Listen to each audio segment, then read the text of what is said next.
नमस्कार मित्रों, मैं हूं आपके साथ अशोक वर्मा। आप देख रहे हैं टीवी 20 न्यूज। बने रहिए हमारे साथ। अब खबरों की करते हैं शुरुआत।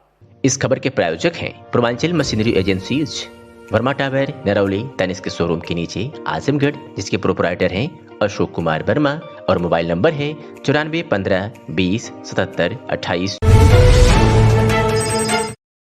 खबर आजमगढ़ से है, जहां समाजवादी पार्टी कार्यालय पर जनपद आजमगढ़ पर समाजवादी पार्टी के निवर्तमान जिलाध्यक्ष हवलदार यादव की अध्यक्षता नगर निकाय के नवनिर्वाचित प्रतिनिधियों को माला पहनाकर अभिनंदन किया गया। वहीं समाजवादी पार्टी के निवर्तमान जिलाध्यक्ष हवलदार यादव ने कहा कि जनपद में भारतीय जनता पार्टी साफ हो चुकी है, जिसमें ज़्यादा से ज़्यादा समाजवादी पार्टी के नगरपालिका और नगर पंचायत के अध्यक्ष चुने गए हैं। उन्हें हम बधाई देते हैं और उनका स्वागत करते हैं। परंतु भारतीय जनता पार्टी की सरकार देश में नफरत भरे वातावरण पर राजनीति करना चाहती है। इनके विचारों को, इनकी भावनाओं को जनता पूरी तरह से समझ चुकी है। आने वाले दिनों में भारतीय जनता पार्टी को पूरे प्रदेश और देश की जनता उखाड़ फेंकने का काम करेगी। इसमें पूर्व सांसद नंदकिशोर यादव ने कहा कि इस सत्तासीन सरकार में भ्रष्टाचार, अन्याय, अत्याचार चरम पर है। भाजपा सरकार में संविधान व लोकतंत्र को खतरा है। आजमगढ़ में जैनपुर कोतवाली क्षेत्र के चंगईपुर गांव में अज्ञात कारणों से घर में आग लग गई। कड़ी मशक्कत के बाद ग्रामीणों ने आग पर काबू पाया। सूचना पर पहुंची पुलिस ने आग बुझाने में मदद की, तो वहीं तब तक गृहस्थी की सामान जलकर खाक हो गया था। मंगलवार की सुबह 11:30 बजे चंगईपुर गांव किसान के घर में अज्ञात कारणों से लगी आग से पूरी गृहस्थी का सामान व नकदी सहित जलकर राख हो गया। आग बुझाने के लिए ग्रामीणों के सहयोग से व पुलिस के सहयोग से आग पर किसी तरह से काबू पाया गया, पर फायर ब्रिगेड मौके पर नहीं पहुंच सकी। वहीं सुबह 11:30 बजे मगनपुत्र किसान के रिहायशी मकान में आग लग गई।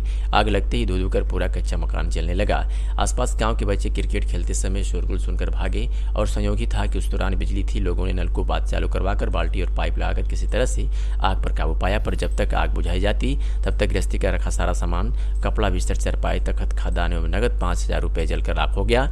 मौके पर पहुंची पुलिस के सहयोग से ग्रामीणों ने आग बुझाई। लेखपाल रामेश्वर ने पहुंचकर मौके की रिपोर्ट बनाकर तहसीलदार सगड़ी को प्रेषित की। इसके पूर्व आग लगने से पूरे गांव में अफरा तफरी मच गई थी और जो जिधर देखा धुआं उठते हुए उधर भाग निकला। लोगों ने तत्काल मौके पर पहुंचकर नलकूपों को चालू कराया और पाइप लाकर और बाल्टी लेकर आग बुझाने के लिए दौड़ पड़े।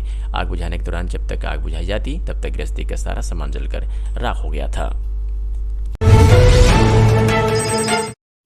ये खबर उत्तर प्रदेश के आजमगढ़ जनपद के रौनापार थाना क्षेत्र से है, जहां किशोरी के साथ जबरदस्ती छेड़खानी करने वाले दो अभियुक्तों को पुलिस ने गिरफ्तार किया है। घटना है 4 जून की, जहां एक पक्ष यानी वादनी द्वारा थाना रौनापार जनपद आजमगढ़ में आकर एक तहरीर दिया गया कि अभियुक्त साकिब पुत्र जकी, आमिर पुत्र इसरार जबरदस्ती पीछे से पकड़कर छेड़खानी करते हुए दुष्कर्म करने का प्रयास किया। वह वादनी द्वारा शोर मचाने पर जब आस पड़ोस के लोग दौड़े तो मां बहन की गाली देते हुए जाति सूचक शब्दों का भी प्रयोग किया, फिर भाग गया। इस लिखित तहरीर के आधार पर पुलिस ने मुकदमा पंजीकृत किया और तत्काल कार्रवाई करते हुए उन दो अभियुक्तों को गिरफ्तार कर लिया जो इस पूरे मामले में आरोपी थे। आज सुबह लगभग 10 बजे ग्राम पट्टी बिकारी थाना तरवा में पट्टीदारों के बीच में आपस में जमीन के बंटवारे को लेकर मारपीट हुई व इसी दौरान एक 1.5 साल की बच्ची ट्यूबवेल की टंकी में गिर गई, जिससे उसकी मृत्यु हो गई। इस प्रकरण में 5 व्यक्तियों के विरुद्ध मुकदमा अपराध संख्या 139/23 कायम किया गया है व एक व्यक्ति गिरफ्तार किया गया है। शेष के विरुद्ध भी शीघ्र कार्रवाई की जाएगी। लॉ एंड ऑर्डर की कोई समस्या नहीं है।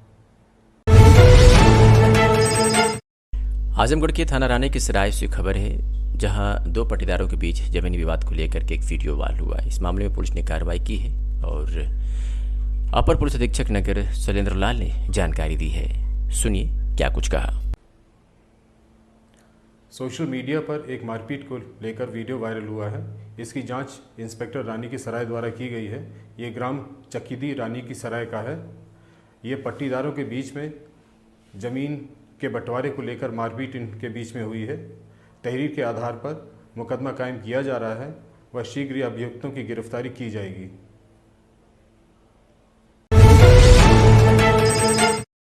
आजमगढ़ के सगड़ी तहसील क्षेत्र के पंडित नगीना स्मारक पीजी कॉलेज जो कहरा लाटघाट पर भाजपा संयुक्त मोर्चा का सम्मेलन हुआ। दिनेश लाल निरहुआ सांसद ने सरकार की उपलब्धियां गिनाई और कहा कि प्रधानमंत्री नरेंद्र मोदी को पुनः प्रधानमंत्री बनने से रोकने के लिए लुटेरों का गठबंधन बन रहा।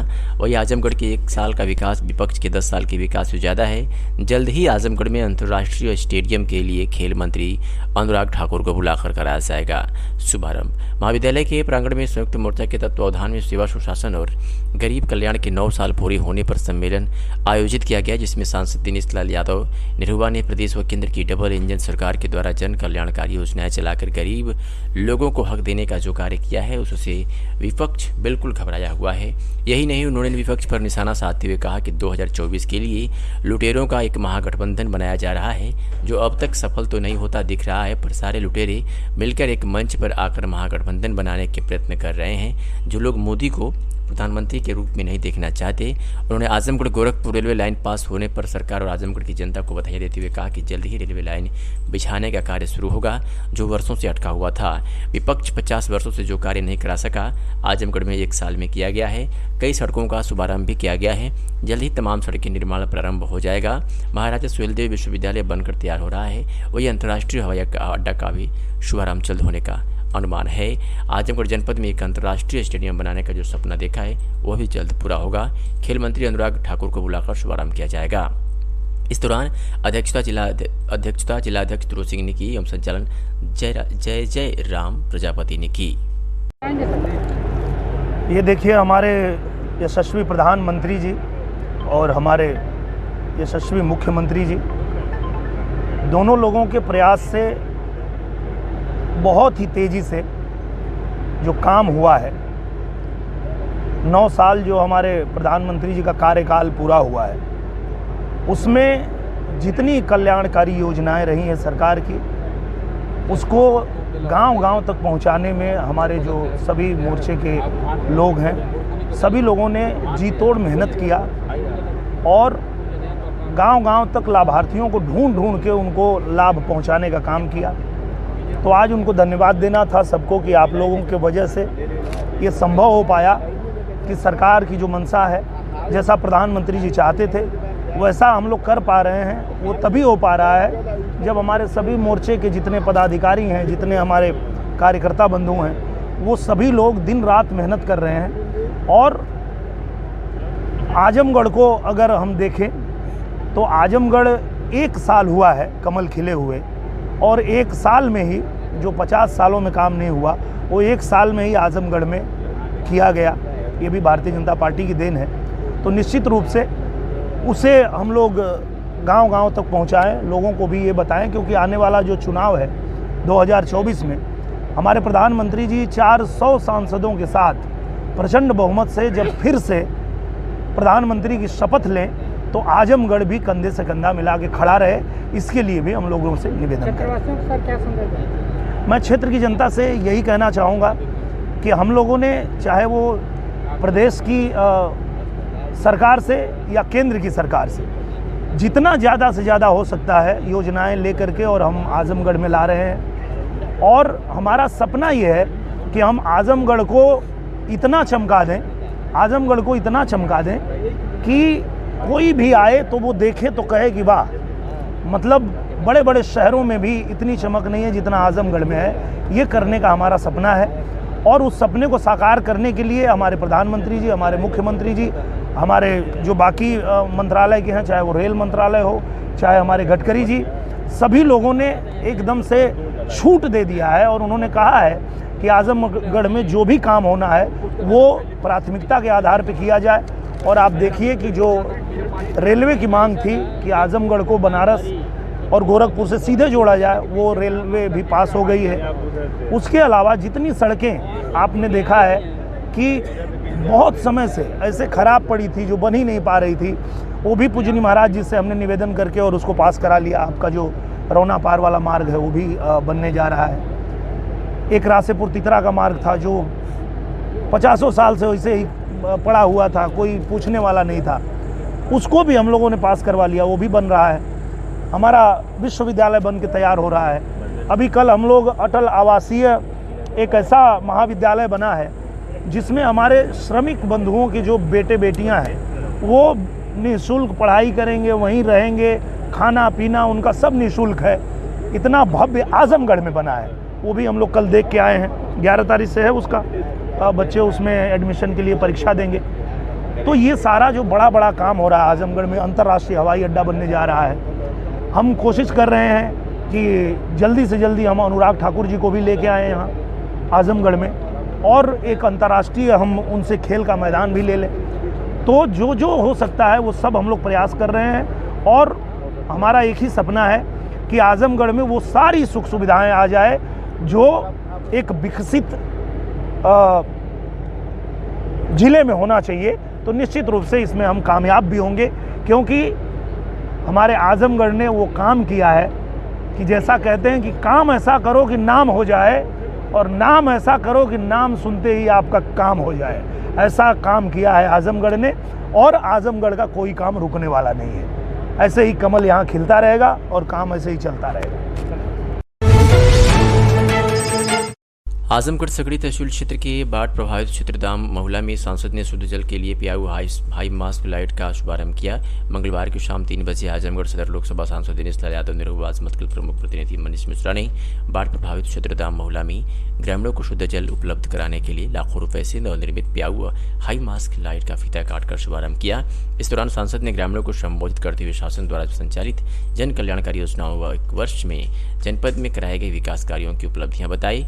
इस दौरान मुख्य रूप से ग्राम प्रधान मुकेश निषाद, सचिव रामकेश पटेल, भाजपा नेता अरविंद जायसवाल सहित दर्जनों की संख्या में ग्रामीण, महिला व पुरुष मौजूद रहे। ये खबर उत्तर प्रदेश के मथुरा जनपद से है, जहां केंद्र सरकार के 9 वर्ष पूर्ण होने पर भाजपा द्वारा पूरे देश भर में महासंपर्क अभियान चला रही है। महासंपर्क अभियान के तहत कई कार्यक्रम आयोजित किए जा रहे हैं। सोमवार को एक प्रेस वार्ता स्थानीय होटल में आयोजित किया गया। महानगर अध्यक्ष विनोद अग्रवाल की अध्यक्षता में हुए कार्यक्रम का शुभारंभ भाजपा के राष्ट्रीय उपाध्यक्ष राधा मोहन सिंह, प्रदेश कैबिनेट मंत्री संदीप सिंह, सांसद हेमा मालिनी एवं विधायक श्रीकांत शर्मा द्वारा संयुक्त रूप से दीप प्रज्वलित कर किया गया। मुख्य अतिथि राष्ट्रीय उपाध्यक्ष राधा मोहन सिंह ने कहा कि सभी वरिष्ठ कार्यकर्ताओं को नमन करते हुए कहा कि केंद्र में भाजपा की पीएम मोदी के नेतृत्व वाली सरकार के 9 साल पूर्ण हुए। इस उपलक्ष्य में वरिष्ठ कार्यकर्ताओं के साथ गौरवान्वित महसूस हो रहा है। मुख्य अतिथि ने कहा कि आज आपकी वजह से भाजपा को विश्व की सबसे बड़ी पार्टी के रूप में पहचान मिली। आपकी उस समय की मेहनत से प्रभु श्री रामचंद्र जी का भव्य मंदिर बन रहा है।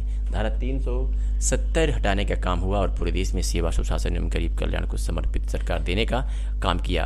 सांसद हेमा मालिनी ने कहा कि जनसंघ से अब तक की यात्रा कर रहे सभी सम्मानित कार्यकर्ताओं के कठोर परिश्रम से पार्टी यहां तक पहुंची है।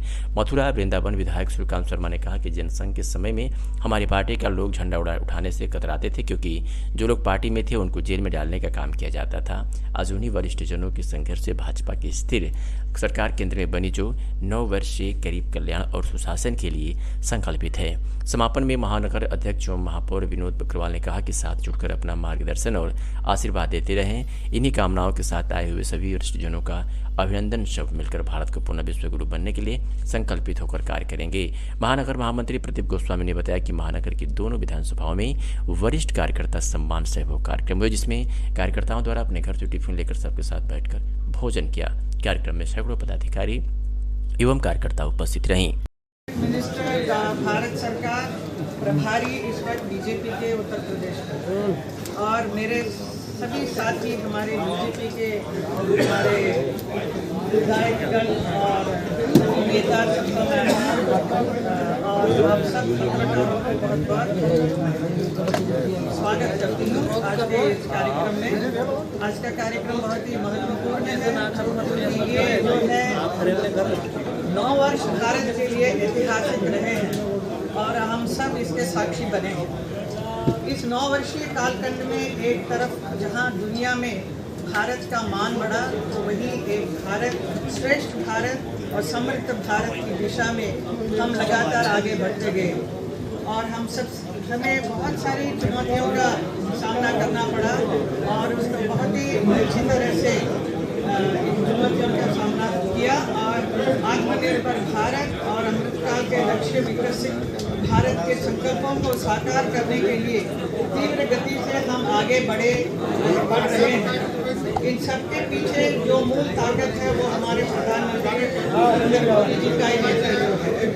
ऐसा समर्पित और ऐसे एक व्यक्ति हमें प्राइम मिनिस्टर के रूप में, प्रधानमंत्री के रूप में मिले हैं और हम सबको, हमारे पूरे देशवासियों के लिए बहुत ही गर्व की बात है। कि इन 9 वर्षों में इन्होंने कैसा कायाकल्प बदल दिया है पूरा देश का। ये काम तो ऊंचा किया है, पूरा विश्व में हमारा नाम आज ऐसा ताकत के साथ दिया जा रहा है। आपने अभी राधा मोहन जी ने सब कुछ बताया, तो फिर वापस मेरे दोहराने की ज़रूरत नहीं है।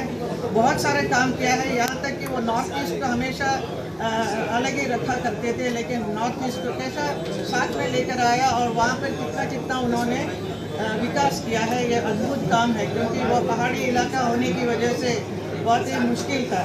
क्योंकि मैं एक बार डांस शो करने के लिए गए थे, हम असम से गुवाहाटी से इम्फाल बाई प्लेन चले गए, बट मेरा पूरा टूर तो बाई रोड आना पड़ा एंड ट्रेन का व्यवस्था नहीं, बस में आना पड़ा। 2 दिन 3 दिन ऐसा लगा। तो तब मैं सोचती थी कि ये कैसा how are going to connected.